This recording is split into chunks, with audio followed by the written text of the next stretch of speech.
दोस्तों आज हम इस वीडियो में 2022 में आई मिस्ट्री थ्रिलर मूवी चुप रिवेंज ऑफ द आर्टिस्ट का एक्सप्लेनेशन करने वाले हैं। इस मूवी को IMDb पर 8.9 आउट ऑफ 10 की एक शानदार रेटिंग मिली है। साथ ही 97% गूगल यूजर ने इसे पसंद भी किया है। मूवी में आपको लीड रोल में सनी देओल और दलकर सलमान देखने को मिलने वाले हैं। बात करें मूवी की स्टोरी की तो उसमें हमें एक ऐसा सीरियल किलर देखने को मिलता है जो मूवी क्रिटिक्स को बड़े ही ब्रूटली तरीके से मारकर उनके माथे पर स्टार देकर जाता था। वो ऐसा क्यों करता था यह जानने के लिए आपको इस वीडियो को लास्ट तक देखना होगा। साथ ही चैनल को सब्सक्राइब करके वीडियो को लाइक भी करना होगा। तो चलिए बिना किसी देरी के मूवी शुरू करते हैं। मूवी की स्टार्टिंग में एक ओल्ड लेडी अपने घर पर आती है जहाँ पर उन्हें अपने हस्बैंड नितिन श्रीवास्तव की डेड बॉडी बहुत ही बुरी हालत में टॉयलेट में मिलती है और वो तुरंत पुलिस को इस बारे में इन्फॉर्म करती है, जहाँ पर इस केस को इन्वेस्टिगेट करने के लिए इंस्पेक्टर अरविंद आते हैं। किलर ने एक पॉलीथीन को नितिन के मुंह के अंदर फंसाकर पहले मुंह बंद किया था और उसके बाद उनका गला काट दिया था। गला काटने के बाद किलर ने बहुत ही आराम से उनकी पूरी बॉडी पर बारीकी से सर्जिकल नाइफ चलाकर एक पेंटिंग से बना दी थी जो देखने में बहुत ही खतरनाक लग रही थी। साथ ही अरविंद को नितिन के माथे पर एक ट्रायंगुलर शेप बनी हुई मिलती है जो कि किलर ने सर्जिकल नाइफ से ही बनाई थी, पर अरविंद उस साइन को समझ नहीं पा रहा था। पुलिस को वॉचमैन से पता चलता है कि नितिन सारा दिन घर पर ही थे और बाहर से कोई भी अंदर नहीं गया था। नितिन एक ऑफिशियल मूवी क्रिटिक थे जो मूवी रिलीज के बाद अपने रिव्यू देकर मूवी को स्टार दिया करते थे। दूसरी तरफ हम एक फ्लोरिस्ट डैनी को देख पाते हैं जो मुंबई सिटी में ही एक छोटा सा फ्लावर गार्डन रन करता था और वहाँ फ्लावर्स को सेल भी किया करता था। उसके बाद नेक्स्ट डे नितिन के फंडल में बाकी क्रिटिक्स भी आते हैं जो नितिन के लॉस से काफी सैड होते हैं, जिसमें पॉपुलर क्रिटिक्स कार्तिक भी होता है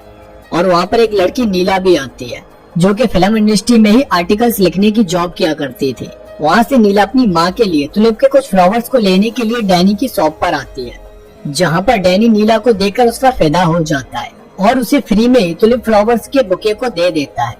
उधर अरविंद को पता चलता है कि किलर पहले से ही घर में मौजूद था। जब नितिन की वाइफ अंदर आई थी उसके बाद ही वो घर से बाहर निकला था। दूसरी तरफ हम नीला की माँ को देख पाते हैं जो कि ब्लाइंड होती है, पर वो अपने आप में बहुत खुश रहा करती थी और हाल ही में ही वो लोग यहाँ पर नीला की जॉब की वजह से ही शिफ्ट हुए थे। नीला को बचपन से ही सिनेमा का बहुत शौक था, इसीलिए ही उसने इसी फील्ड में ही जॉब की थी। उसे मूवी देखकर उसके बारे में रिव्यू लिखना ये सब बहुत पसंद था और उसका ड्रीम भी था कि एक दिन वो भी बड़ी क्रिटिक्स बनेगी। दूसरी तरफ अरविंद इस केस के इन्वेस्टिगेशन में लगे हुए होते हैं। उन्हें इतना तो समझ आ चुका होता है कि किलर को नितिन के द्वारा किया गया रिव्यू पसंद नहीं आया था और उसी की वजह से उसने उन्हें मार दिया था और इसीलिए वो उस मूवी के डायरेक्टर, प्रोड्यूसर और एक्टर से जाकर मिलते हैं, जहाँ से उन्हें कोई भी खास इन्फॉर्मेशन नहीं मिल पाती है। उसके बाद अरविंद अपनी टीम को सारे फ्लावर शॉप्स के बारे में पता करने को कहते हैं, क्योंकि नितिन का मौत जिस पॉलीथीन से बंद किया गया था वो पॉलीथीन फ्लावर बुके बनाने में यूज होती थी और उस पर एक पैटर्न की डिजाइन भी थी, जिसके बारे में वो डैनी की शॉप पर भी आते हैं, मगर उन्हें वहाँ से इस तरह की कोई भी पॉलीथीन के बारे में पता नहीं चल पाता है। पर अरविंद केस पर स्टडी करते टाइम पता लगा लेता है कि नितिन के माथे पर बने ट्रायंगुलर का क्या मतलब था। दरअसल किलर नितिन के माथे पर स्टार बनाने की कोशिश कर रहा था, मगर बीच में ही नितिन की वाइफ ने डोर बेल बजा दी थी, जिसकी वजह से किलर आधा स्टार ही बनाकर वहाँ से निकल गया था। और उसके बाद पुलिस को एक और क्रिटिक्स इरशाद अली की डेड बॉडी रेलवे ट्रैक पर कटी हुई मिलती है। उनके कमर के नीचे का पोर्शन ट्रेन के कटने की वजह से हर तरफ फैला हुआ था और उनके माथे पर एक स्टार बना हुआ था। इन सबको ऑब्जर्व करने के बाद अरविंद अपने सीनियर को बताते हैं कि किलर को क्रिटिक्स से प्रॉब्लम है और वो उनके द्वारा किए गए रिव्यूज को गलत मारकर उनको मार रहा है और खुद उन्हें स्टार दे रहा है। और अब वो लोग समझ जाते हैं कि वो कोई नॉर्मल किलर के पीछे नहीं बल्कि एक सीरियल किलर के पीछे है। उधर नीला फिर से डैनी से एक कैंडल शॉप पर जाकर मिलती है, जहाँ पर वो एक डॉग की शेप की कैंडल लेती है। वहाँ से उन दोनों के बीच थोड़ी नजदीकियां बढ़ने लगती हैं। नेक्स्ट सीन में एक और new release movie third umpire का इंटरव्यू दिखाया जाता है जो कि सुपरस्टार अमिताभ बच्चन जी कर रहे होते हैं। और जब उनसे क्रिटिक्स के रिव्यू के बारे में पूछा जाता है तो वो कहते हैं कि अच्छी बात है, इससे मूवी की कमियों के बारे में उन्हें पता चलता है, पर कभी कभी कुछ नेगेटिव रिव्यूज डिप्रेस भी कर देते हैं। और इस मूवी के रिव्यू आने के बाद पुलिस को एक और क्रिटिक्स प्रभु की डेड बॉडी क्रिकेट ग्राउंड में जाकर मिलती है, जिसका बहुत ही बुरी तरह से मर्डर किया गया था उसके सारे ऑर्गन्स जैसे किडनी, पैंक्रियास सबको बाहर निकालकर पूरे ग्राउंड में अलग अलग डायरेक्शन में फेंक दिया गया था और उसके माथे पर किलर ने 1.5 स्टार मार्क किया था।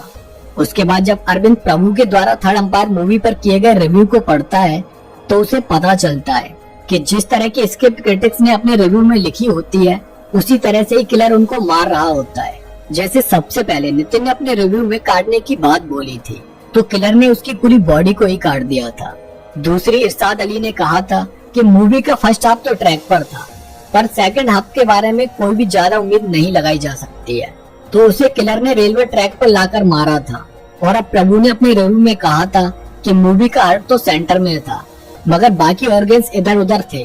तो किलर ने सेम इसी पैटर्न में प्रभु को मारा था। यानी जो भी क्रिटिक्स अपने रिव्यू में मेटाफर लाइंस यूज करते थे किलर वैसे ही उन्हें मारता था। उधर पुलिस के ऊपर मीडिया और होम मिनिस्टर का इस केस को क्लोज करने के लिए बहुत प्रेशर आ रहा होता है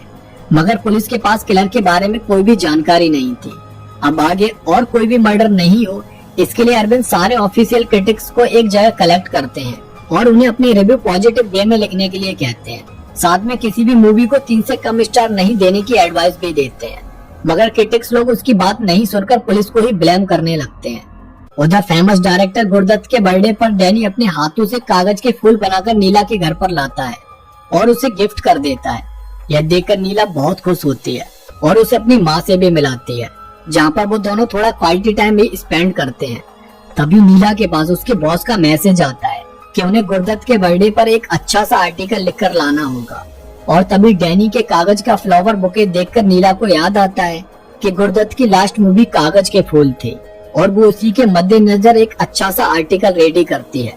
जो उसके बॉस को बेहद पसंद आता है। उसके बाद next day Kalinga movie release होती है और सारे क्रिटिक्स अपने अपने रिव्यूज देने में लग जाते हैं और उनकी रेटिंग्स को देखकर पुलिस टीम भी अपनी लिस्ट रेडी कर रही होती है जहाँ पर डर की वजह से सारे क्रिटिक्स 4 से ऊपर ही रेटिंग्स दे रहे होते हैं। मगर तभी पुलिस को पता चलता है कि क्रिटिक कार्तिक ने इस मूवी को सिर्फ 1.5 ही स्टार दिए हैं, जिसके बाद पूरी पुलिस फोर्स अरविंद के साथ कार्तिक के घर पर पहुंच जाती है क्योंकि उनका यकीन था कि किलर कार्तिक को मारने उसके घर पर जरूर आएगा। मगर उन्हें पता चलता है कि किलर ने किसी दूसरे क्रिटिक राजशेखर को मार दिया है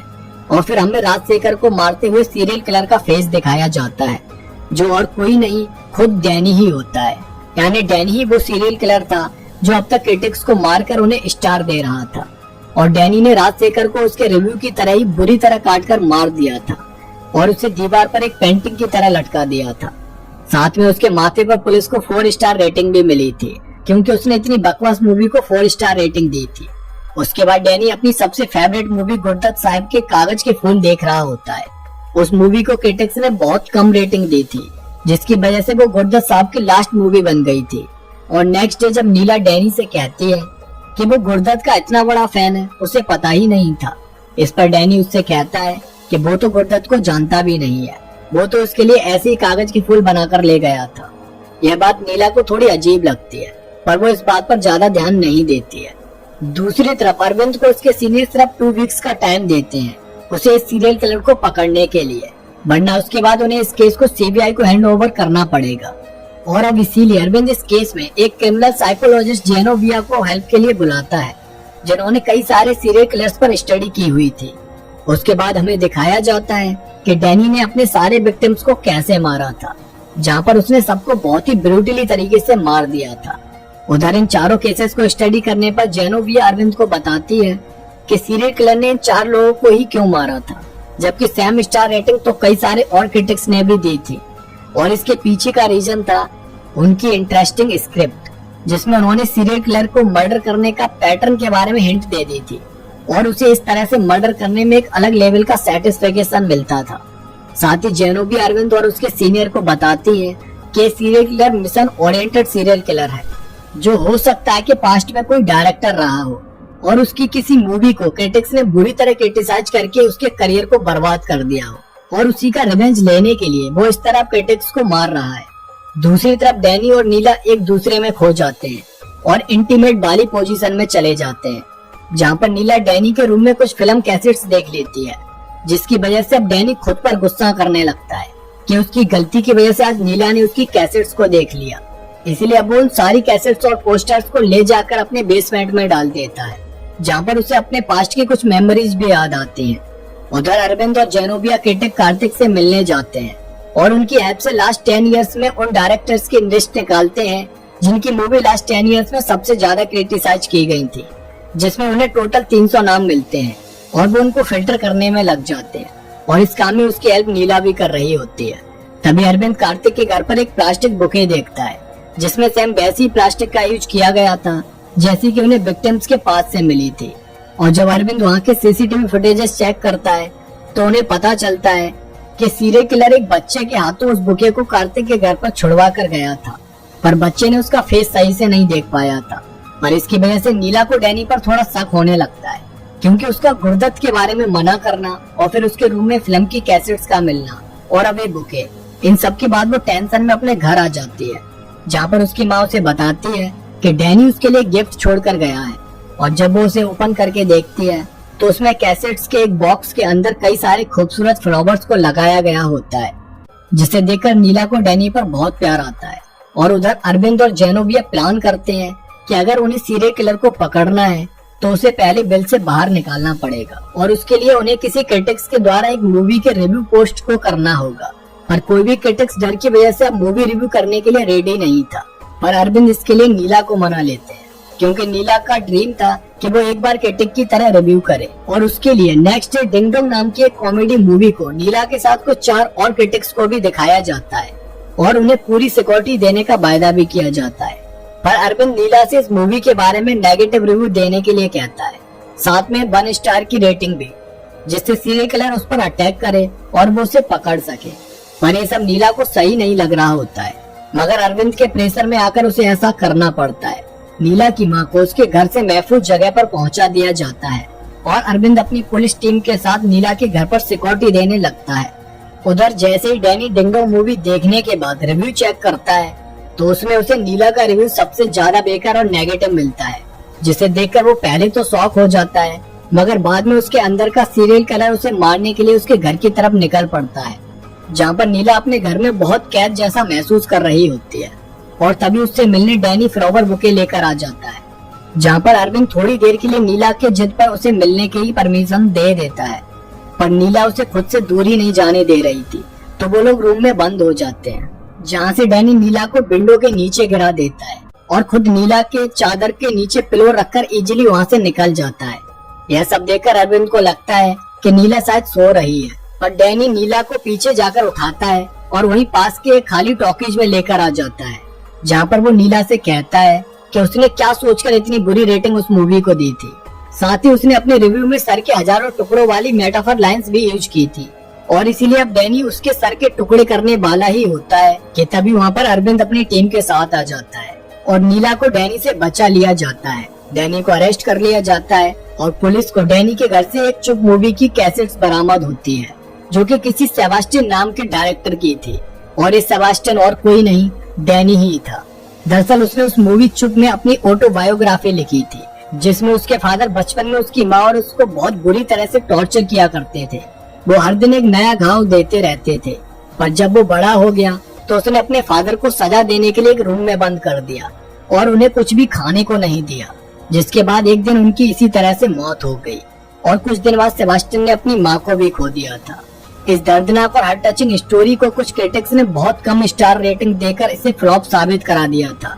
जिसकी वजह से सेबास्टियन मेंटली डिस्टर्ब हो गया था और कुछ दिन मेंटल हॉस्पिटल में काटने के बाद वो एक सीरियल किलर बनकर आया। उसके सीरियल किलर बनने के पीछे यह बहुत ही भयानक पास्ट छुपा हुआ था। In the last scene Sebastian यानी कि डैनी जेल में होता है, जहाँ पर वो न्यूज़पेपर में देखता है कि कोविड-19 की वजह से एक और क्रिटिक की मौत हो गई है और ये देखकर वो बहुत खुश होता है और इसी के साथ इस मूवी की एंडिंग हो जाती है। तो इस मूवी को अच्छी स्टार रेटिंग देना, पता चले कि अगला नंबर आपका ही हो। तो दोस्तों आपको ये मूवी कैसी लगी कमेंट करके जरूर बताना, साथ ही चैनल को सब्सक्राइब करके वीडियो को लाइक भी कर देना। तो इसी के साथ मिलते हैं नेक्स्ट वीडियो में एक और सस्पेंस थ्रिलर मूवी के साथ। तब तक के लिए जय हिंद।